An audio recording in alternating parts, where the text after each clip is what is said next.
first round pick. Hey, throw that list away. All right. Why are we around? Yo, welcome to the show. It's a Chiefs Blitz night. Breaking down the plays, keeping everything tight. From Mahomes to the defense, we give you the scoop. Real talk, real stats, we the ultimate troop. This ain't no game, it's our passion on display. the baby himself. Chiefs Blitz podcast, real fans unite. Every touchdown scored, we ignite the night. From tailgate chatter to post-game debate, we love our Chiefs, yes, never too late. I would even bring MVS back in the middle of the season. What? Are you ready for the best Kansas City Chiefs insight? Welcome to the Four Guys in a Bar podcast, presented by Chiefs Blitz and sponsored by UnderdogFantasy.com.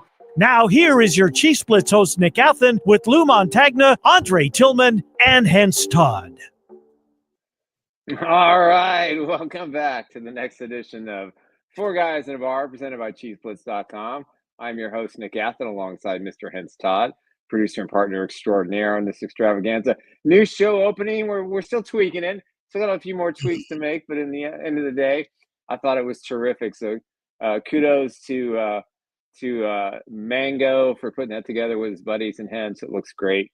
So we're going to definitely talk a lot about what's coming up for the Chiefs, kind of sort of some good news on the horizon for the Chiefs with an increase in the salary cap and a few other things. Before we get started, Hense, let's talk about our first sponsor. Play now in Missouri. If you're looking for a great fantasy game, we've teamed up with UnderdogFantasy.com. You can play $5 and get $50. You can use the special promo code Chiefs Blitz. The game is available in 33 states. Check out the availability map. You must be 18, 19, or 21 years older to play, but it's an outstanding game. The app is very simple.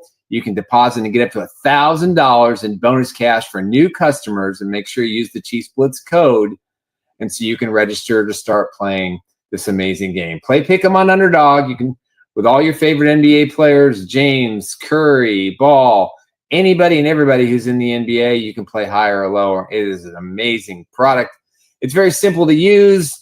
If I can do it, anybody can. And just make sure when you log on to UnderdogFantasy.com, make sure you use the code Chiefs Blitz. That's right. Play Underdog Fantasy right now in Missouri. Play $5, get up to $50. Promo code, use Chiefs Blitz. They've got an amazing game. You can win up to 1,000 times your money. Just pick on the higher or lower game. Again, your favorite NBA players. It's available in 33 states. Got to be 18, 19, and 21 respectively in certain states to be able to play. But it's a fantastic game. I try to do it almost every single day. It's a lot of fun. And again, right now the NBA is hot. It's the hot topic. That's the place to go if you want to play NBA games. Or 7 days a week, so you'll never run out of a shortage of being able to play fantasy with UnderdogFantasy.com. And again, make sure you use that promo code Chiefs Blitz. And with that, we're going to bring on the other guys, Mr. Lou Montagna and Coach. Let's go. Andre Great day to talk Chiefs football. That's right. Oh, nice. There we go. I like that. Wait, where's mine? I mean, we've seen everybody else. I got Kyle. We found the actual Kyle Pitts. I think this may be the only footage on the internet of Kyle Pitts. He's disguised as Batman. So there we go. Yeah, nice job on the intro. Thanks. Appreciate that. Ernest. All right. I don't look like that, do I? Ernest back in the house. All right. Oh, my man Ernest got his ass. Ernest, that's funny. No, I think Ernest shaved. Yeah, man. What? It's trimmed. It is, sure it is. Yeah. It's my winter warmth. It's -2 degrees. I'm stuck in my house because of the snow. Yeah, no, I don't want to hear it. I got 3 layers on. Gloves. I want to say, my hands I'd be wearing. I got you. I want to say what's going on with John, Ken, Mo. What's going on, fellas? What's going on with? Let's see. Kingo and Broncos 2 back again. Broncos 2 was on here. What's going on? What's going on? Yeah, it's a new intro, we should guys. Probably have him on during Broncos. New week. intro, man. I definitely like the intro for sure. Oh yeah. Do we have recognition for the artist? I wrote it. So I guess I'm the artist. I don't know. Oh, you are? Who did the, who did Yeah, well you man, did the yeah. words. Who did the actual voice part? You got the robots. The robots do it. So Oh, okay. Yeah, Nice. man. All I right. see. All right. Well, They work. thanks I to the hear they robots. work. I hear they work cheap, so that's good. Hell nah, they was on the house. Oil. Let's Give go a with little that. oil, and you're all good. well, we got a lot to talk about today. It's Yes, we got our mock draft 1.0 that we're gonna be showing you guys and going over that. We got Lou's first draft Chiefs who, and also we got the salary cap. It went up today. What the Chiefs make, so what that keeps Trey Smith talks open. So with that said, let's get to the first question of the day. Well, there it is. Go ahead, Nick. Will the increase in salary cap affect Trey Smith talks? I think the salary cap is going to be close to $280 million, which is about $24 million higher than what it is currently, which means at the moment the Chiefs have about $39 million without restructuring Thuney, Kelsey, or Mahomes.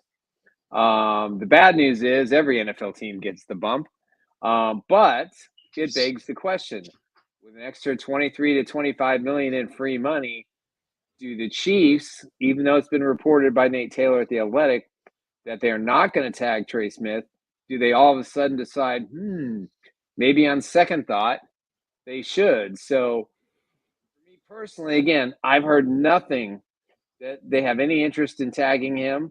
They want to save their cap space. I think they're going to be more aggressive in free agency than people realize. And I think, they've had a pretty good idea what the salary cap jump was going to be. So I think that's why that leaked out. But for me personally, even though I agree with probably the panel and everybody else, it's the right move to tag him. For some reason, I just don't see it. You feel like it's not a good move. You feel like, well, if he stays, he stays. If he don't accept what we give him, it's a great move to do it. Right. I just don't think the Chiefs are going to do it. I think they're going to use the money elsewhere. I mean, I agree with you, Nick. I really do. I really do. I'm like, let's see what's going on. Let's see if he don't accept what we give him, and he want more money, go ahead and go ahead. Hey, they still have 3.5 weeks, three weeks to negotiate a deal with him. More than that, almost 4 weeks. So they have until the 13th, I think, of March at 3:00 Central Time to strike a deal. So I'm sure they're going to communicate. And again, at the NFL Combines, the agent's going to run around and kind of get an idea what teams might be willing to pay, and then the Chiefs have to ultimately make the decision. I think it may give them pause just because of the increased number, but I think they probably made a decision one way or the other, whether they were going to bring him back or not. And a lot has to do with left tackle. And I think they probably have an idea of the guys that they want to target. It's just going to come down to, okay, what's it going to cost? If those numbers that PFF put out in terms of projections are correct, it's a pretty, I guess, fair numbers for young left tackles, right? If they're looking at free agents, so that's going to have the biggest impact, I think, on Trey Smith. And in terms of talks, like I said, I think they made the decision. They have their number or what they feel is going to be fair and what they can work with in this particular offseason. The worst thing you can do, I guess, is take a drafted player, develop them, turn them into Pro Bowler, All Pro, whatever you want to call them, and then when they hit free agency, you don't pay them. It really sends a bad message to the locker room. It's just, you got to keep them. I mean, I'm not saying it's not a good look. Yeah, I mean, it's not at all cost because of the other needs that you have. But if you believe that this guy is as good as everyone else thinks he is, as good as we think he is, that you just got to do it. You got to figure it out, because otherwise, what's the point of draft and develop unless you just have some guys waiting in the wings? But still, what happens to that next guy? How does Trent McDuffie look at that then and say, wait a second, this guy's playing his ass off. He's an all-pro. I'm kind of doing the same thing. Are they not gonna pay me? George Karlaftis. I don't think that's going to be the case with McDuffie. George Karlaftis, all these guys. Now I get it, guard probably easier replaced than an elite corner or edge rusher, but it just still, from a morale standpoint and just having a great locker room, it's not cool. I don't know. I mean, I get it. The money's the money, but it just seems like a weird message at this point. Mm. Yeah, what do you say, Hense? It's not a weird message for me. I feel like they tagged Trey Smith, and they traded him away, and they increased the salary caps. They to get more picks. And I know y'all tired of hearing it. To bring in the guy himself, right there, Kyle Pitts. Bring him in. To replace Travis Kelce. I'm all for it. I'm all for it. I don't know why you said nothing about it, but I'm saying it. Somebody else for you to be yelling that, oh my God, he's open on every play. He's open on every play. Shut up. They said, come on, man. Like, hey, Lou, you right. Pat's on his back and he can't throw the balls, but it'll look good. The first one there to help him up off the ground. Yeah. All right, let me ask you guys a question kind of on this topic. I guess the thing that surprises me the most about the way that the salary cap and the positions have changed, Trey Smith's going to get $100 to $105 million at the guard position. And how has that changed? Because generally the left tackle position has been the highest paid position on the offensive line. And I don't think you're going to see too many people exceed $20 million based on the age and some of the experience. I mean, how did guard become a higher value than left tackle? Well, the coaches preach they're going to play the best five. And if I'm not mistaken, I don't know if I read this or somebody was talking about it when they were talking about franchise tags and so forth, is that I think they've lost the distinction on the offensive line. I think the guards and the tackles, it's kind of mixed. Right. The center, I think, is maybe separate, but in terms of the franchise tag, whether it's a guard or a tackle, the number that they use is going to be the same. In other words, the average of the top five guys. Right. So just the way the game is played, I don't know, because you've got guys that play safety that are like, what the hell is going on? We can't get our number up. The running backs,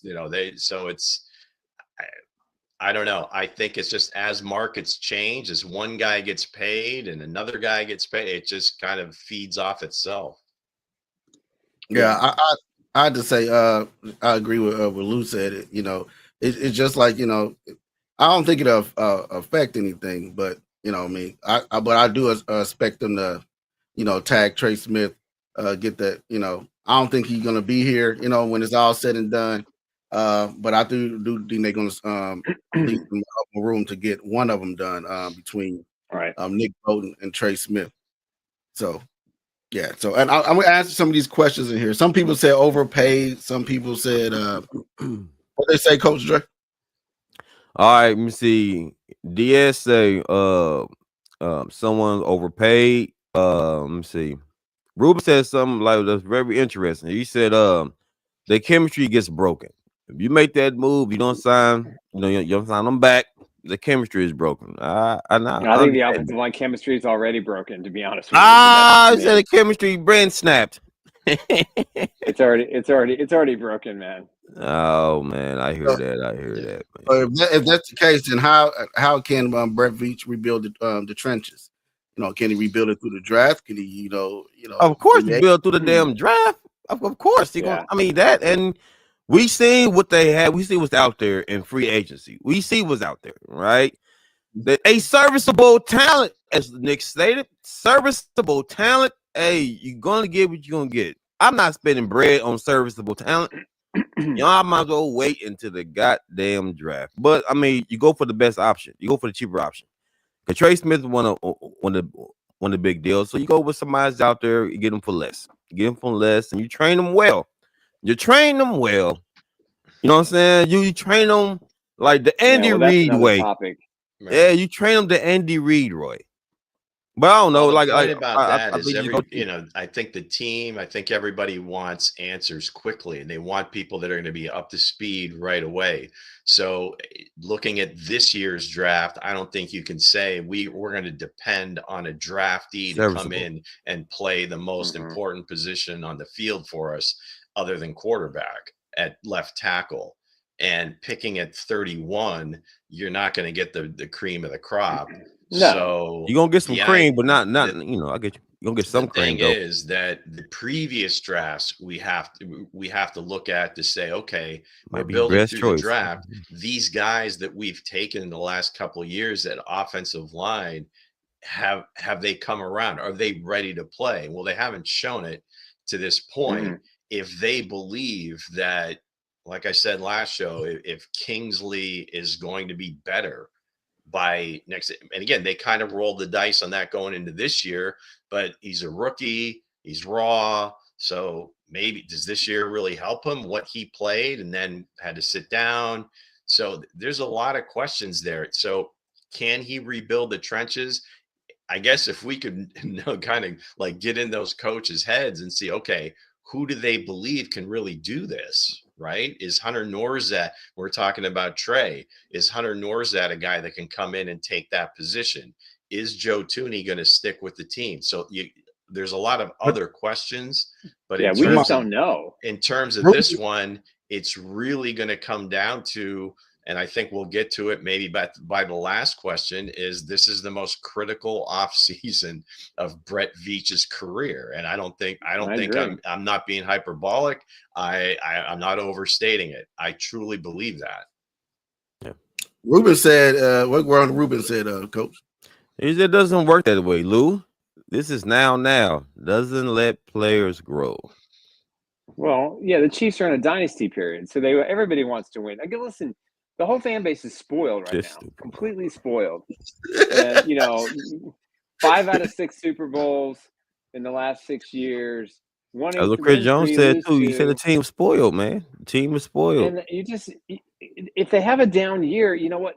It's okay. It's not going to destroy the franchise. But the problem is, we're talking about rebuilding the offensive line. He's going to have to rebuild the defensive line too, guys. Right. Because if Wharton leaves and you got Chris Jones and you don't have anything else. So that's why it is so critical. But for me, the offensive line is broken. It needs to be overhauled. Yeah, they have some good pieces. And then they have to trust that, their previous assessments are guys that maybe can step up. Of course, there's going to be some veteran guards. The guy from Dallas, I'm trying to think of the guard. He's their starting right guard is definitely 33, but maybe he wants to get a ring in Kansas City. Yeah, Ken, you're right. Some Chiefs fans are spoiled like the KU fans. I knew that was going to hit Nick. I know it's going to hit Nick. Boy. Worst basketball team in the Big 12 right now, and it's not even close. They just spoiled. Anyway, Nick, they spoiled with success, man. They're spoiled. They're spoiled, and I think for Brett. And I think you got to fix the defensive line. If you talk to Brett, and I'm sure he would tell you the same, is that regardless of whether they've been winning or not, or anybody is spoiled or any of that stuff, I think that's all irrelevant. He's looking at, okay, how can I build the best roster for next year and moving forward?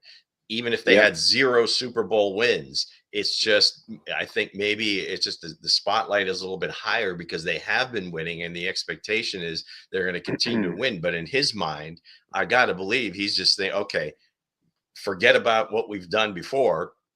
What do we do to put ourselves in a Super Bowl position for this coming season? What's the best way to do that? And that's why, again, there's a lot of questions, not just because free agency, the draft, the fact that they've got 20 guys that contracts are expiring.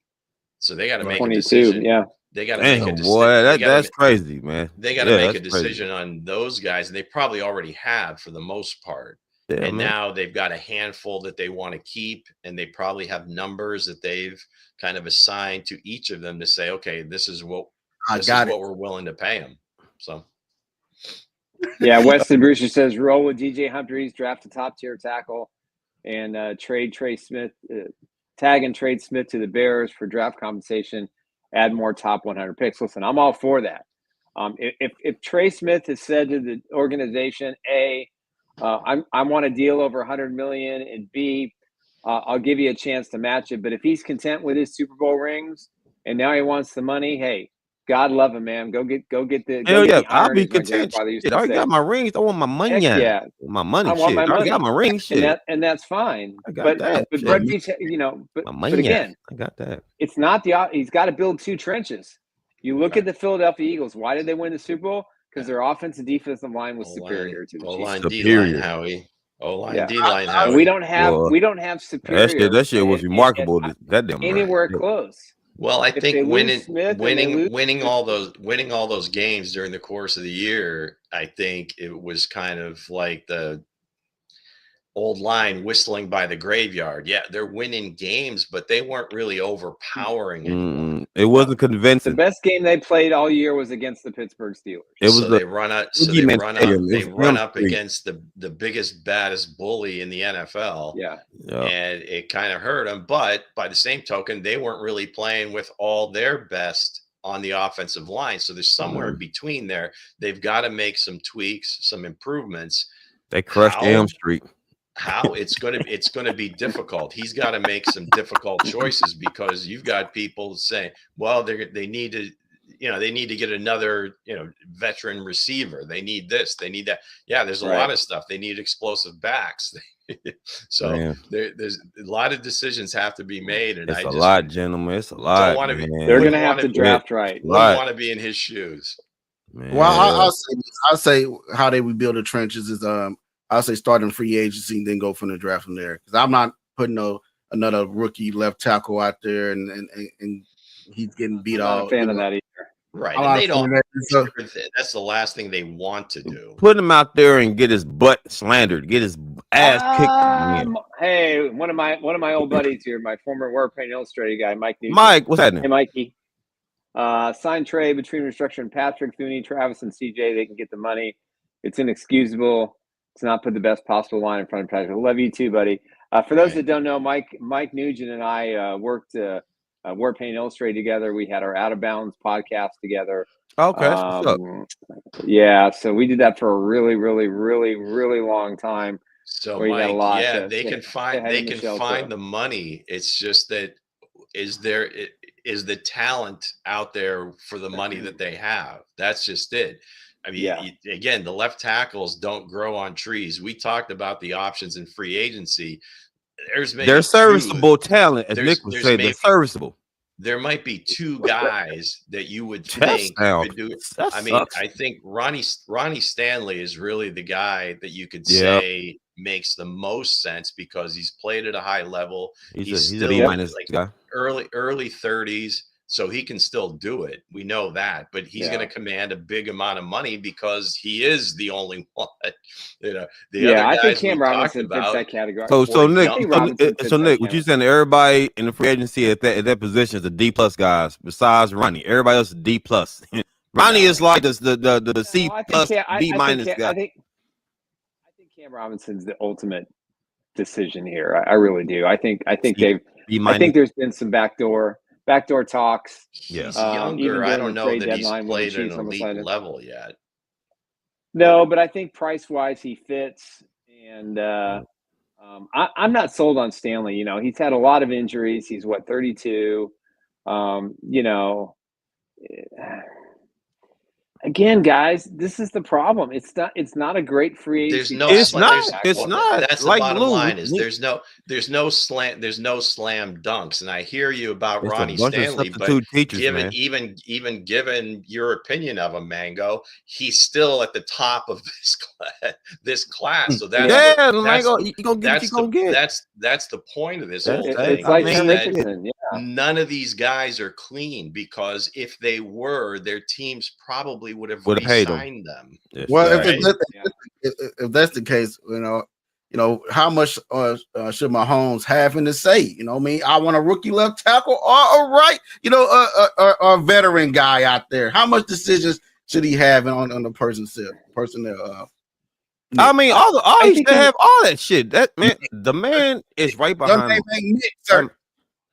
It'll be today. Hey, man, I'm not talking to you, man. Hey, you know what? Go ahead, Nick. Go ahead, Nick. No, I mean, you're bang being this guy. eloquent. I mean, no. At the end of the day, Patrick Mahomes has, he's got the fresh stew.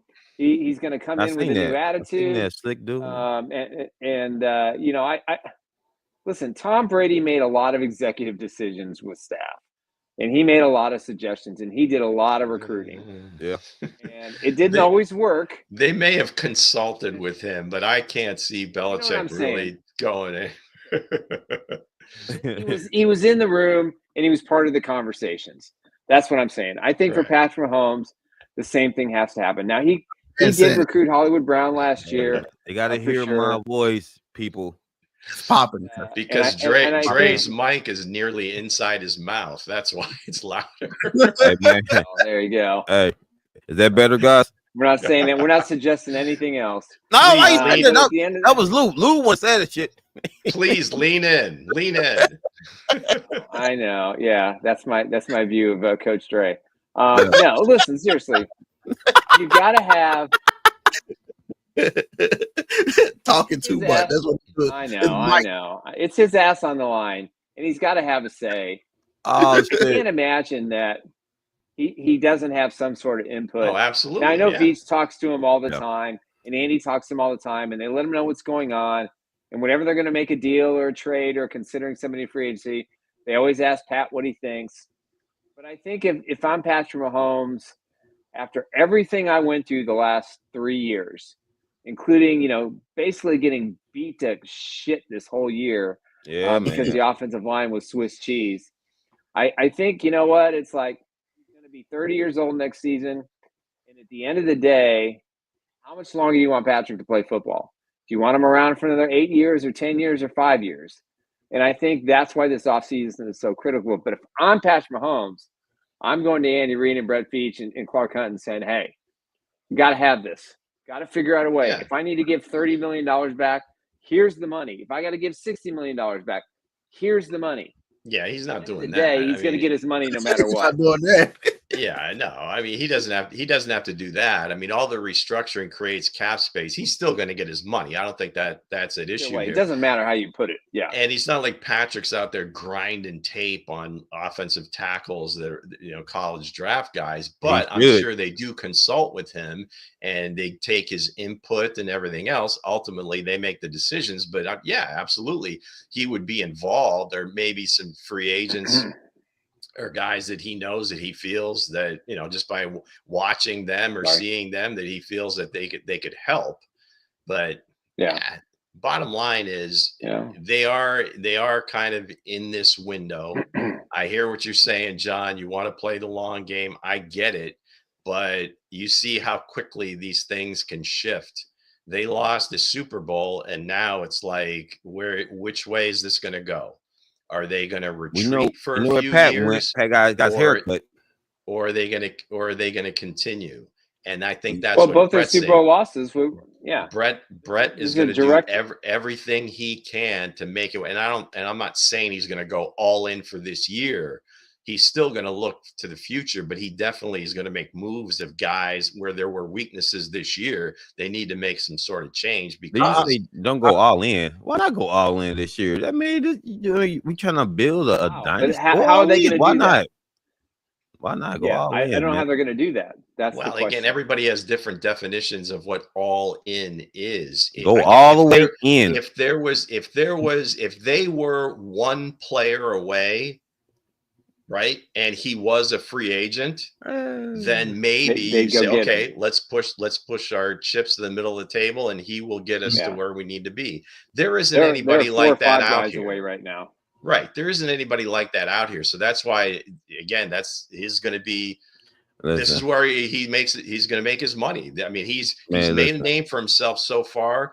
If he has a good off season this year, going into next year, he's going to be right up there. Listen, go all in. You can't half ass with this team. So when you half ass it, this is what happens in the Super Bowl. When you half ass it, you can't half ass it, man. Go all the way in, man. Go all in, man. What do you say, Batman?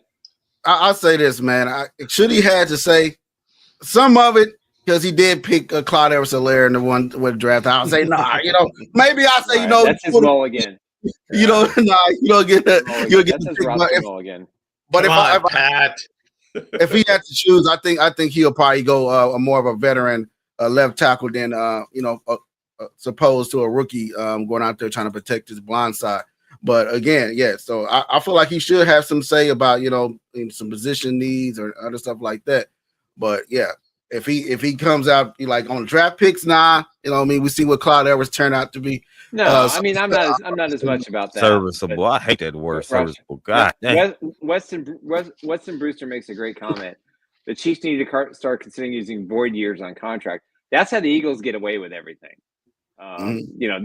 That's how they build and they get top tier talent is because they have void years built into the contract. The Chiefs have only done that with DeAndre Hopkins and I think one other person for this year. So, that's something that they're going to have to consider. Again, they're going to have to be creative. They're going to get a little bit more cap space and cap money than they thought. They're going to have to rebuild a lot of positions, but they're 4 or 5 guys away, I think, in either free agency or hitting in the draft from shoring up some of their deficiencies. Well, that's just the reality. Speaking of DeAndre Hopkins, what free agent on the Chiefs should they keep? They're already on their team. What's the one they should keep? Come on, man. What name you want to pick first, man? God damn. Go. Go. What do you got? Nah, listen. I knew you was going to go. I think Bowden, man. I think definitely they keep Bowden, man. I think they keep him. Remember, I was like, man, early this year, I was like, man, nah, he's playing bad, man. I don't know. Now, and the way he's been playing far stopping the run and managing that gap, like his gap assignments and shit like that. Keep Bowden, man. I like Bowden. And again, like dealing with Trey Smith, I'll let Trey Smith go. If he don't accept what the Chiefs give him the first offer, don't waste time, let him go. But I definitely keep Bowden. But like I said, it's so many free agencies out here, like guys, free agents right now. Amanahu is one of them guys. You know what I'm saying? So I'm like, what they gonna do with him? So for me, I think you keep Bowden. That's my guy. You keep. Yeah, I think Bolton's going to get the most money. I don't think he's going anywhere. I think if they're gonna get him done. I expect it to get done probably by the end of the month. They'll have an extension with him, or at least the parameters in place announced. At the start of the season, or start of the off season.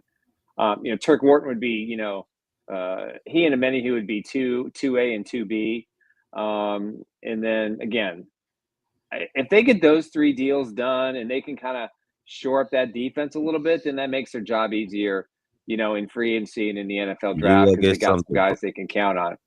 So they're going to have to make a decision about, okay, they've got some good defensive line players. Yeah. The nose tackle position in this draft is really deep. Defensive line is really solid. I mean, you're going 4 rounds at least, in this draft, in the defensive trenches. So I feel confident they're going to be able to pick somebody up. Maybe that's their first overall pick, in the first round, should they stay at 31. But I think Nick Bolton gets 4 years, 55 to 58 million, somewhere in there. And I think that's a good price to pay for a local kid who Spags loves. He's the quarterback of the defense, and he plays hurt. And I think he's the one that deserves to get paid the most. Yeah. Yeah, I think we're talking about the trenches. That's probably where you look first. I certainly think Wharton has proved his worth. I agree. I definitely a kid that still seems to be ascending. So that's the most important thing, is you have an ascending player still young. Carl Peterson words. You didn't exactly draft him, but you brought him in. I mean, this is the only place he's known. So they've done something well with that dude. So I would say he would be one of my priorities. Trey is going to be the toughest one, because the decision has to be made. Are we just going to, we're just going to make sure that we're going to be elite in the middle, and then got to figure something out at left tackle. If you don't believe that any of these free agent left tackles are worth it or worth big money, which I don't think any of them are, right? I mean, Stanley will probably get paid a decent amount on a short-term deal because of his health, because of his age and all that stuff. But like a couple of these younger guys, I don't know how really good they are or what they've shown. So it's going to be a case like they saw something in Juwan Taylor. I don't know what it was, but they seemed. I didn't see nothing. Felt that. I think we also no. I don't. That was going to be that was going to be a great signing. So maybe one of these guys that we're not talking about, they may have a higher rating on the hell out of Taylor. Whether it's Alaric Jackson from the Rams, the kid from the Steelers. But the Steelers have had issues on their offensive line for years. You would think if this kid was any good, they would have extended him at some point and re-signed him. So that's, I would say Wharton for sure. I would say I still think Trey, it makes sense to have him on that line, and everything else is just going to be where they fit in.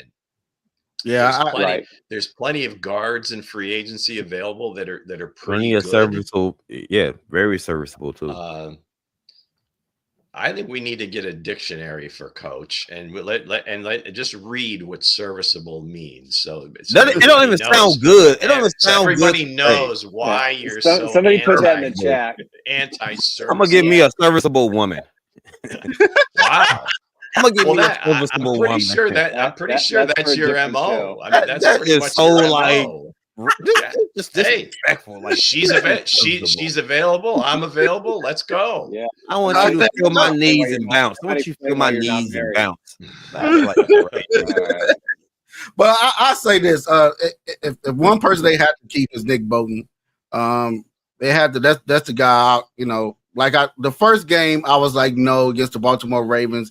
Then throughout the season, I was like, heck yeah. He's playing at an all-pro level, championship level. He played like he wanted the bag, right? It was his game plan was in the Super Bowl to stop Saquon Barkley. And what did he do? He stopped him. Kept him to 47 yards, 56 yards, something like that, around that number.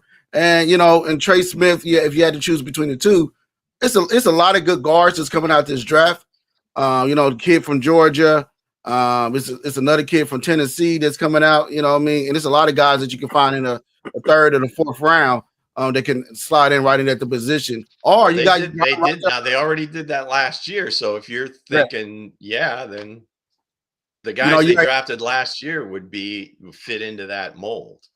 Because you already got Kingsley and Morris there too. So that's why I say the person I won't let walk is Nick Bolton at all.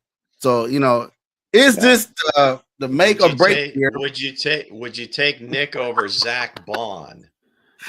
I'll take Nick Bolton over. That's a good question. Would you take Nick over Dre Greenlaw? Yep, I would take Nick over here. Really? Greenlaw. Yeah. Okay. Look, he doesn't walk off the field and hurt his Achilles. Greenlaw. I like Braun too. I like Braun a lot. I'm not saying those guys are better than him. Just that there are some other players. There are some other players available that may not cost you as much. I think Bolton's going to set the market, so we'll see. All right, Hense, what do we got next? Is this the make or break this off season for the Chiefs dynasty to get right, or is this going to be the dynasty? Let me go first. Go ahead. Yes. Yeah. This is going to decide. This is going to decide what they're going to be for the next 2 or 3 or 4 years. I think they have pivoted from this greatest show on turf offense to with an average defense to an average offense with a really good defense. Now everybody's caught up to them. Now we all know what the flaws of the Chiefs are. They've been exposed. We saw all the signs during the regular season, despite winning all those games, and miraculously, and to their credit, finding a way to win 15 regular season games against some really good competition and a brutal schedule in December. So for me, if the dynasty talk is going to continue and they're going to get back to the Super Bowl and win more Super Bowls, this has to be a very similar offseason to the one where they got Humphreys and they got Smith and they traded Tyreek and all the pieces fell perfectly in place to where they got a George Karlaftis and they got a Trent McDuffie, and they got 6 out of 7 draft picks who start for this team, Watson and Cook, and it's just like all these things have to kind of fall in play. That's why tagging and trading Trey Smith makes more sense than just letting him walk for a compensatory 3rd-round pick in 2026. So yes, I think it's critical to extending the dynasty in the doubt that's over the franchise right now. Not necessarily because we doubt, who they are, what they've accomplished. We're all appreciative of all that. But with the whole world, all the NFL gods against them in Super Bowl 59, now it's like, okay, how do we reboot ourselves? Are we going to be the Patriots where we're going to, have 3 or 4 or 5 or 6 years or 10 before we get back to the Super Bowl? That means Patrick Mahomes is going to be 40 years old. And I don't think they're going to allow that to happen. So it's make or break as far as I'm concerned, meaning that if they want to continue to stretch and prove the doubters wrong again, which I'm sure is the mantra, and probably why Travis Kelce is probably leaning toward coming back, then I think everything has to fall into place, but they can't sit back. I think this is when they have to be at their most aggressive, not only for the now, but also for the future, and strike at the heart of the narrative that this is the end for the Chiefs, which is the narrative with the Bills franchise and the Bengals franchise and all these other franchises that haven't won shit in the NFL continue to pile on. And I think at the end of the day, this is their most critical offseason that Brett Veach, Andy Reid, and Clark Hunt will have. Lou? Well, I'm on record as saying that this is going to be Brett Veach's most critical offseason. I don't know that it's necessarily make or break for the dynasty moving forward. It's got to be decent enough for them to stay competitive and all that. And I'm sure they're going to do everything they can. Obviously, you look at all these there's 30 to 31 other teams that are trying to do this every year. And they have different ways of going about it, but you still have like a quarter of the league that has never been to a Super Bowl, right? So if it was easy as, well, geez, we just clear some cap space and go out and get this position, that position. Well, those are human beings attached to that. You have to find the right human being. So it's not as simple as, hey, here's the way we do it. We need this, we need that position. You got to make decisions. What's going to be the priority? So that's where it is in terms of Brett and kind of his own, how he grades himself against everybody else, because I think in his mind, it's he and Howie Roseman. And, being from having worked in Philadelphia, that he doesn't like Howie Roseman being talked about the way I'm sure he respects him, but I'm sure he also wants to beat his ass. So this is big for Brett for sure. Yeah. King Mo, I'm all in for T. Higgins. I've been all in for T. Higgins for 2 years. I don't think for a minute that the Bengals are going to franchise him and pay the 125%. They're not going to sign all those guys. It's not going to happen. And their top receiver wants $40 million. Higgins wants 30. And Hendrickson's going to want 25 or 30 a year. So there's no way they're paying that on 3 guys. It's just not going to happen. But yeah, if I'm all in on T. Higgins. You add him to the offense, and I don't really care what the offensive line is like. They'll find a way to get 5 guys who can protect Mahomes well enough. You add T. Higgins to Rashee Rice, Xavier Worthy. That's crazy. Maybe Hollywood Brown stays. I'm hearing more that he's kind of not sure he really wants to leave. That's a good sign. There are a couple of Texas wide receivers they've probably had in the 2nd or 3rd round that are really, really good. So ours one from Colorado. I go all in. I mean, I stood the table for my tight end from Georgia. I stand on the table. If they can somehow get T. Higgins, I'm all in. So I'm all in. I'm all in with that, but I don't see that happening because I don't see the Bengals going to trade with No, the Kansas. I don't see it. No, they're not going to trade. He'll be a free agent. Yeah. So with that said, let's get into our the Kansas City Chiefs 4 guys in a bar mock draft 1.0. Let's look into some more. I know some of the guys, got some stuff in here that's very interesting. So we're going to start with Coach Dre. Coach Dre, what you got? What you have on your board? What you see? I know I was going first. I knew I was going first. I Yeah, felt it in my spirit. I felt it in my spirit. You guys have been planning this for 2 days. This is your turn to go first. I know. Go ahead. Like I was telling Bo, I said Jack Sayer is a big time player. Big time player. He's been in these big games. Ohio State. Yeah, man. I mean, the guy is, to me, is ready. He's big game ready. He's one of the best one of the best DNs in college. And I picked him off of the experience. You know what I'm saying? You know, the Ohio State guy. Denzel, to me, stole a couple of my guys. Hey, so man, you got the same. Okay. I'm with it. But Denzel, another stud from Ohio, another stud that I do trust. I like him, man. I just like that Ohio State mind state, man. You know, but not Jaden Higgins to me is a stud too. He's tall. You know what I'm saying? He's a good play. He's a playmaker. He can go out there. He can make plays. I do trust him, especially dealing with this Kansas City offense right now. Him. It kind of remind me of T. Higgins a little bit. Kind of remind me of Higgins, man. Yep, absolutely. I like Samson. They might be related. They might. I don't know. It might be. We don't know. It might be the still for Kansas City. I like him because he's definitely a playmaker though. We got Samson from Tennessee. I like him. Pretty good, pretty solid guy. You know what I'm saying? A serviceable guy that Kansas City can use. Hey, you might have a breakout year for Kansas City if they go that route. I like Kobe Bryant. Nick, a Kansas guy.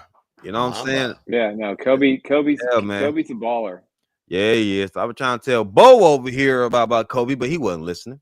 He wasn't listening though. I'm letting him know. Team said the Higgins guys are not related. So thank you. Did Kobe wear? I'm pretty sure this Kobe wore number 8 as well.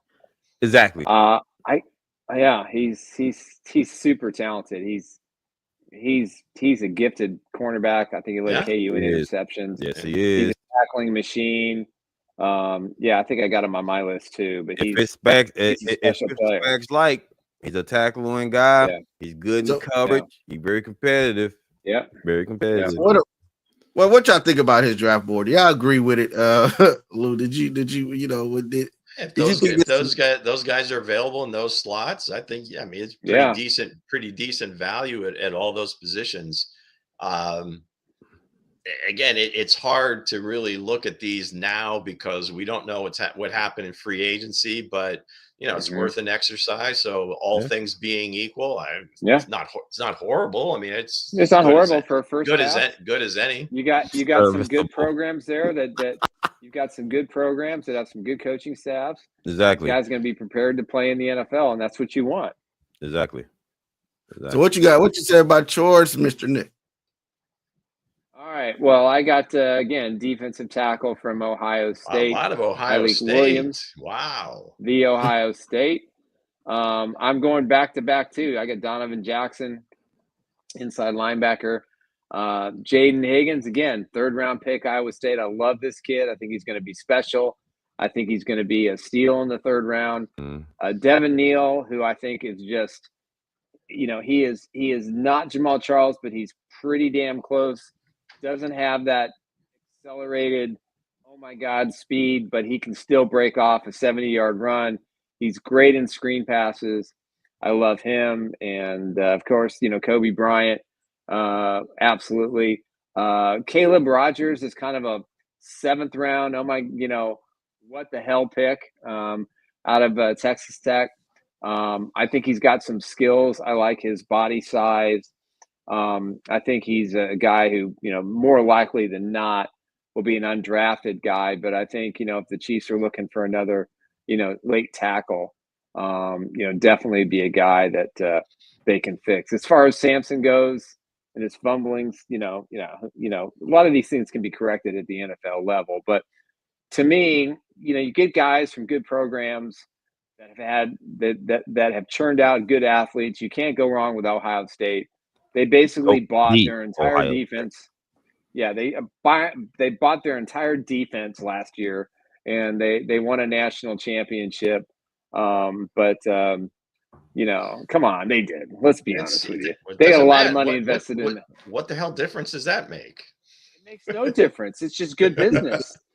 And so these guys are. It proves. My point is, these guys are getting paid, and they went out there and they proved their worth. There you go. That's what I look for. It proved they're beyond serviceable. A lot of those guys who were recruited, though, for a word that you detest, you say it a lot. A lot, Lou. I say a whole lot. Lou, let's get to your mock draft. See, let's get a counter. That was about his 20th serviceable in this show. It just means so well in free agencies. Like, you want some serviceable guys. Yeah. What y'all have to say about Nick's board, man? I like what you have. Well, Donovan Jackson that's an inside offensive lineman, but he also did play left tackle. He also played left tackle at Ohio State due to some injuries on the line this year. So he's got some versatility there. Yeah, I mean, if he's sitting there at that number, you jump on him. Right? We all love Devin Neal during the season.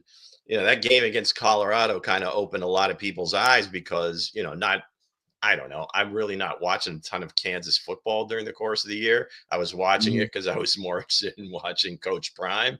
But that kid is pretty contact bound. I don't think he got an invite to the combine. I think he's like Kareem Hunt with a lot more speed. Because of the contact balance. He's very low center of gravity, and he's kind of shifty, but he plants his foot and he goes. So that's kind of what the Chiefs are looking for when they run their zone plays. So anyway, to me, it's going to come down to if they believe he can catch the ball out of the backfield, maybe they take a shot.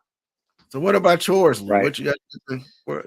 Well, obviously, I like Donovan Jackson. I didn't think he would last till the second round, so I snatched him up in the first because he does have that versatility, or at least he showed it this year. Probably going to be more of a guard. This is kind of in anticipation of losing Trey, so that's why I put him there. Deion Walker from Kentucky, kind of a monster, can play anywhere on the defensive line, I believe, wherever you need him. Put him there, and I think he would be a great player. Travion Henderson, this guy, I mean, as I was doing the mock, he was still available. Now, in my mind, I don't believe he's going to be available at that pick. Yeah, if he is, you run that card up to at the table or however they do it anymore, get it in as quickly as possible because that's going to be a game changer right there. Kyle Kennard, I fell in love with all the South Carolina guys on defense. And if he's available at that pick, again, run up there with the card. Ty Felton, one of my buddies went to Maryland. He turned me on to this kid about mid-season. Great developmental player here. And then Smith at the end, inside tackle. If they do lose some guys on the defensive line, you can't go wrong with an Alabama guy late in the draft. So, again, first blush, who knows what they're doing in free agency? It's really hard right now. Which way they go. But I try to focus on, again, O-line, D-line, and then an explosive running back because I think they'll be able to find some receivers. I like that. You got different parts of the draft. But, that's just the first blush. Somebody you can get in there, plug in, develop them on the Chiefs staff. I like that. Service. No, it's all good. What do you guys think about loose? What do you guys think about loose board? It's tough. I think it's really strong. It's strong. I mean, you got areas of need for this football team. Yeah. You got areas of need: a defensive tackle, lineman, wide receiver. It just makes a lot of sense. And of course, running back. I mean, they're gonna get a good running back out of this draft. I don't think they're going to do it in free agency. I think they feel pretty confident with one of their third round picks that they're going to be able to get the running back. That's the way to go because you don't want to overpay at that position. That's kind of been the mindset. The guy, and I don't know if there's any really great ones available. I mean, unless you really like Najee Harris, Aaron Jones, a little older, Dobbins, injury prone, Rico Dowdle from Dallas. We still don't know what he is. And then Gainwell could be like one of those guys they get like on a 1-year deal at the after the draft if nobody has signed him by that point. Right. And he could be that. I keep looking for that Jerick McKinnon And I've been preaching that. Tyrone Tracy was my guy last year, and the Giants got him, and he kind of lit it up, once he got a chance to play. But would have been a great pick for the Chiefs. Gainwell might be that guy this year because, again, he doesn't get a lot of attempts this past year because of Saquon, but he's got the skill set. He can catch, so he would be a great third down back. Yeah, so let's get into the best board of overall. Let's get down to my board. There we go.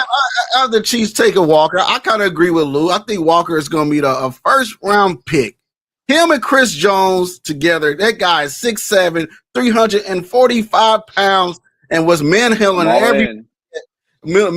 everybody at the Senior Bowl, and he was just a guy that showed up. And also Princely was 6'5", got the speed. He's just a freak of nature. He played for what's the name? Before he transferred, he played for Florida State, one of the Florida teams. I think the Gators. He played for the Gators before he transferred. Maxwell Harrison. Hey, this kid is Marcus Peters S. He's always around the ball. He's standing about 6'3". No coverage, no cover, just a go getter. He's a getter, man. And also Tate, man. Tate from Georgia, man, is the best. I'd say probably the best offensive lineman coming out this draft. That kid is physical. Probably the strongest offensive lineman or tackle that's coming out this draft by physical wise. Then Gordon, man, 6'3". That's Derrick Henry all over again. This kid is he's so Gordon. So good. He's so good. I like Gordon. He's so good, man. Like if the Chiefs, if he's there in the fourth round and the Chiefs get him, watch out. And also Jimmy Horn, man. A lot of people was watching Travis, the other guy on the other side for the Colorado, but Jimmy Horn, man, is Tyreek Hill and Marquise Brown all over again. If you get him paired with Xavier Worthy and Rasheed Rice, that would be a steal. I don't see Horn falling all the way down there. Because the other Colorado receivers didn't get as much shine because of Travis Hunter, but they've got at least 2 or 3 kids coming out that are really good players. So Jimmy Horn being one of them. So I like that pick if he's sitting there. Yes. I like that draft very much. I give you high marks. Hey, last time the Chiefs took an Oklahoma State running back or former Oklahoma State running back. His name was Tyreek Hill. Let's go. Yeah, that's pretty good. Princely will fit well with Kingsley. Yeah. Can we get a Queensley? I heard that. Yeah. Let's look at Mango's board. Go ahead and read off Mango's board. Coach my goodness, this looks a lot like. Was this a collaboration, Nick? I don't know, man. He's got Williams. These Ohio State guys. Let's go. He do. He got Williams from Ohio State, Maxwell Hartson. Pretty good kid. Yep. Pretty good kid. Jalen Royal, Robert Seaver. Don't know too much about him. Tate, I heard good things about Tate. About him. Yeah. Devin Neal, another Kansas. That's your guy, Nick. That's your guy, Devin Neal. Yeah, not bad at all. And Nick Martin. Linebacker. OSU linebackers are the OSU defense has been pretty decent. He's definitely a late round guy, but Mango, good stuff. I like it. Listen, it's fun because we still don't know. Once free agency hits, all these draft concoctions that we're coming up with are going to shift. And one of the great parts about the 4 Guys in a Bar podcast presented by ChiefsBlitz.com is we're going to be here every step of the way. Right. Free agency, NFL draft, wall-to-wall coverage, 3 days in a row from our couches, talking about how the draft unfolds. So it's really great that there's a place. So speaking of the draft, let's get into the Chiefs who draft. Here we go, gang. Here we go. All right. So there is no contest. All right. This is just going to be for fun. So we're on the honor system. No need to be making your internet searches or dialing up the cube or some crystal ball. Just go with your own wits, folks. It's just for fun. Okay. So, Chief Who, we don't have a concocted clues. I just have 3 trivia questions about the Chiefs and the NFL draft. So, number 1, within the last 20 years, the Chiefs had a stretch of 3 years in a row where they tapped their first-round pick from the same school. Ooh. What was the school, and who were the guys? Chew on that one a bit. Was it Texas? Is that your guess? I think it was Texas, but I don't remember the name. It is not Texas. Could you Weston repeat Brewer the also question comes again? in with Texas. Could you repeat the Yeah, You're saying there was a first round? You're saying first round pick? Within the last 20 years, the Chiefs had a stretch of 3 consecutive years where they tapped the same school for their first round pick. Oh, John Harrison has LSU. And which was the school, and who were the picks? John and Weston Brewer are both correct. I got it. So that's the school. Weston Brewster says Dwayne Bowe. That is one of them. Yep. Weston Brewster, Tyson Jackson. That is one of them. One more. Defensive tackle. You got another one, Weston? Glenn Dorsey. Glenn Dorsey, that's it. Glenn Dorsey is the guy. Okay, Hense, good job on the Google search. Very cool.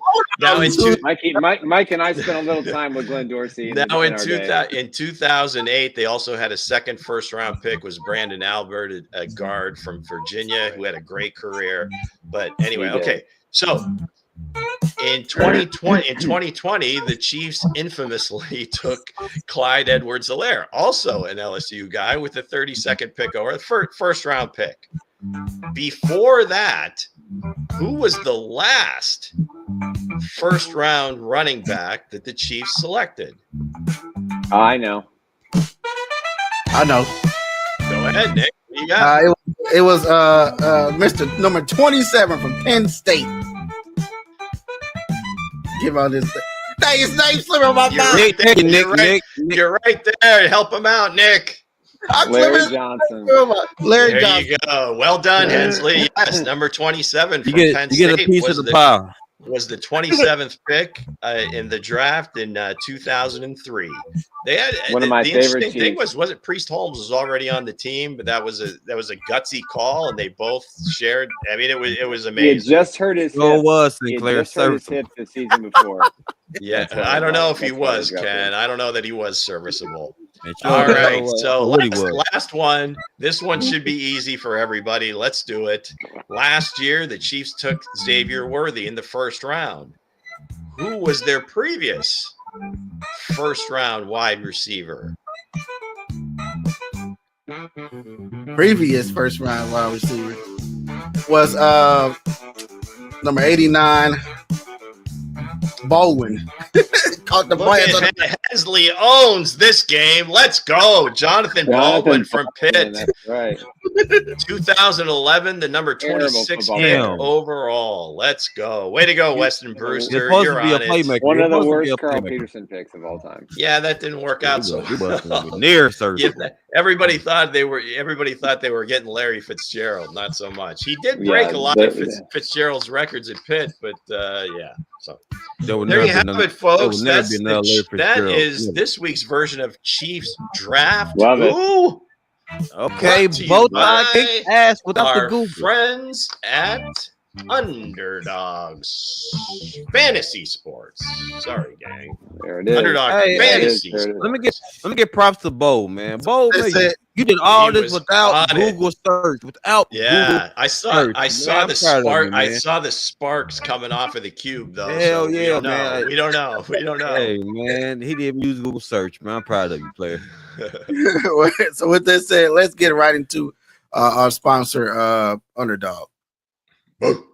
Play now in Missouri. If you're looking for a great fantasy game, we've teamed up with UnderdogFantasy.com. You can play $5 and get $50. You can use the special promo code Chiefs Blitz. The game is available in 33 states. Check out the availability map. You must be 18, 19, or 21 years older to play, but it's an outstanding game. The app is very simple. You can deposit and get up to $1,000 in bonus cash for new customers, and make sure you use the Chiefs Blitz code, and so you can register to start playing this amazing game. Play Pick'em on Underdog. You can, with all your favorite NBA players, James, Curry, Ball, anybody and everybody who's in the NBA, you can play higher or lower. It is an amazing product. It's very simple to use. If I can do it, anybody can. And just make sure when you log on to underdogfantasy.com, make sure you use the code Chiefs Blitz. That's right. Underdog Fantasy is now available in Missouri. Play $5, get up to $50. Promo code Chiefs Blitz. You can win up to 1,000 times of your money. It's a great opportunity to play their pick'em game. You can go higher or lower. It's available in 33 states. You're going to have to be 18, 19, or 21 to play. Check out each state's availability. Again, it's a fantastic game. Right now, the NBA is smoking hot. You get games 7 days a week. You can also play the game with college basketball as well. If you're a Kansas Jayhawk fan, just take the under in every category, and you got a pretty good chance to win. The claws are out. The claws are out. I'm dissing my team, man. Oh my goodness. I'm dissing my team. Sorry. Hey, Weston Brewster, well done, man. Wait, you got to come. You got to come back when we're doing the contest. Get yourself in there. Let's do this. Come on now. What they said, I wasn't doing no Google stuff. I was just, I'm just kidding you, Hensley. I did see the sparks from the cube though. So he was using that incredible mind. It ain't Google, it's the cube. Don't call it Google no more. The cube, and the cube, I got right for my next sponsor, Resale. We want to talk about our new sponsor, Resell Electronics. They buy and sell all of your consumer electronics. For more information, we're going to roll tape. Run it. Save big on the hottest electronics. At Resell Electronics, we offer the best deals on new and pre-owned TVs, game consoles, cameras, plus so much more. With 2 convenient locations along Noland Road in Independence. Stop by and visit us today. That's right. Resell. 2 great locations, Noland Road and 40 Highway in Independence. If you're looking to buy or sell any of your personal consumer electronics, they are your one-stop shop. You walk in, you tell them the guys at Chiefs Blitz and Bowtie Sports sent you, and they'll give you a 10% discount. Check out their website at resellwithacelectronics.com. Resell. Yeah, we appreciate Resell Electronics. We appreciate Underdog Fantasy as well for being our sponsors on the show. We got some other sponsors who are going to be climbing on pretty soon here as well. So we're excited about that. With that said, guys, Canadian Canuck looks like a new one in the chat. Welcome, Canadian there you Canuck. Go. Priest Holmes, 31, was the best running back. So I'm saying you think he's the best running back in Chiefs history. Obviously, he likes Priest Holmes. I can't disagree that he was just in his prime. Was the greatest running back for the Kansas. There was no better. It was Jamal Charles guy. Man, Jamal was like from another planet, man. I seriously, all due respect, the Priest was amazing. No question about it. Jamal Charles was just level. A guy that every single time he touched the ball, whether it was on a pass, a simple handoff, you kind of held your breath because there was a chance he's going the distance. No matter what part of the field they're on, there was always a chance he was going. And that's kind of the explosiveness they need now. Let's go. Let's get a guy like that. Back his rookie season when Todd Haley was the coach, he used him as a kick returner. And when 80 came in, said, no. I'm gonna give Alex Smith a nice little toy to play with.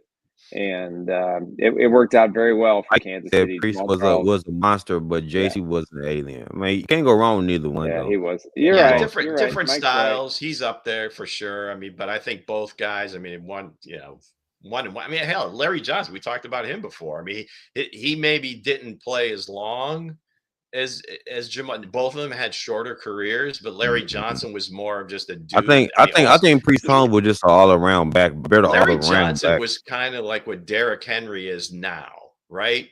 Larry gets his feet under him. He gets going a little bit. Nobody was bringing him down because he was until he got his money. Until he got his money, then extra ankle tackles and shit. He had injuries and some off the field stuff too. I Larry Johnson was a very complex, complicated individual.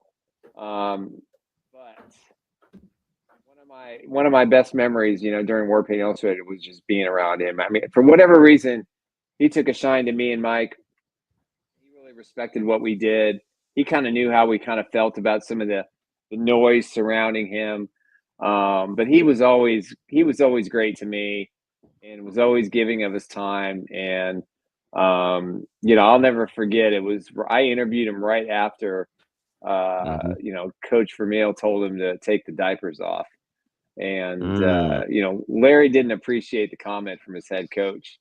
Again, this is Priest Holmes was, in his prime there a little bit. And he was very honest with me about it, and he spoke very freely about it. Yeah. And but Larry was a unique guy, and I think he was one of the best running backs, probably in the top 5 in Kansas City history, just based on his power, his speed. It's too bad he didn't play a longer career. It's too bad he didn't make some better choices off the field. I think he would have had a much better run in Kansas City. But he did get paid. Senior, one of the greatest defensive line coaches in college football history. Larry Johnson Senior, sorry. Appreciate that, Mike. The article he wrote was dope. Yeah, that was a lot of fun. I understood Larry. I understood what he was about, and I just gave him a forum to speak his mind, and very few journalists back then would allow that. So he had pretty much free reign with me to talk about whatever, and I gave him a forum to do it. So you were the editor, a lot of appreciation. Well, but still, I mean, no, kudos to you for giving him that platform. But at the end of the day, you didn't have to turn that article in, did you? No. The thing is, though, it's kind of interesting that Mike joined us today. When we were doing War Paint Illustrated, we had to prove ourselves. They did not hand us the open keys to the door. Absolutely. I remember the first time I was, I'd finally gotten a chance to watch like OTAs or mini camps. And then finally I got my first training camp up in River Falls. And I'm sitting on the sidelines and out walks Carl Peterson. And Carl is doing the handshake routine. There were some dignitaries from all these, Wisconsin area businesses. And I just happened to be kind of around them, talking to them. And so Carl gets to me and he goes, "Who are you?" I said, "I'm Nick Athan with War Paint Illustrated." He pulls his hand back. He goes, "You're with the media, huh?" And I said, "Yes, sir, I am." Ironically, Carl and I had a great relationship thereafter. And we had a lot of fun together. And he taught me a lot about the business of the NFL. But yeah, that was my intro. I'm thinking I'm finally going to meet Carl Peterson because I was just a huge fan of what he did to Philadelphia Stars and taking over the Chiefs franchise and drafting Derek Thomas and just bringing Marty in. And it's just like, and then he brought Dick Vermeil in and was like, "This is great. I finally get my chance." Boom, pulls that hand back, says, "Nope, I'm not shaking your hand. You're worthless." But we had a great relationship. Damn, Nick. What's there? A good time. That's fun. So we got a packed show. So as we storm the gates, what do we need? What kind of weapons? Yeah, it took a long time to get in that. It took a long time to get in that door and to stay in the door as long as we did. I think 13 years. The last 10 or 11, we were able to have a lot of access, and especially when my friend Herm Edwards was there, that was a lot of fun. Good old days, man. Good old days. So there's your cue, Hense. Just start wandering around the facility, dude. Yeah. Just end up in the wrong places at the wrong time. Stumble your way around like, Yeah. Oh, geez, shucks, sir. I didn't know. I didn't know how I got in this room. So with this good said, old man, days, brother. Good old days, man. Yeah, man. that was our show for today. I hope you guys enjoyed. Don't forget to like and comment and share, man, and subscribe. Hit that subscribe button on YouTube. If you watch it on X, or you watch it on Facebook, or you watch it on any other social platforms, please don't forget to go over to our YouTube channel and hit that subscribe button and become one of our loyal guys that sitting in the bar with us and talking all sports. So with that said, guys, we'll see you guys Friday at the same time at 1:30.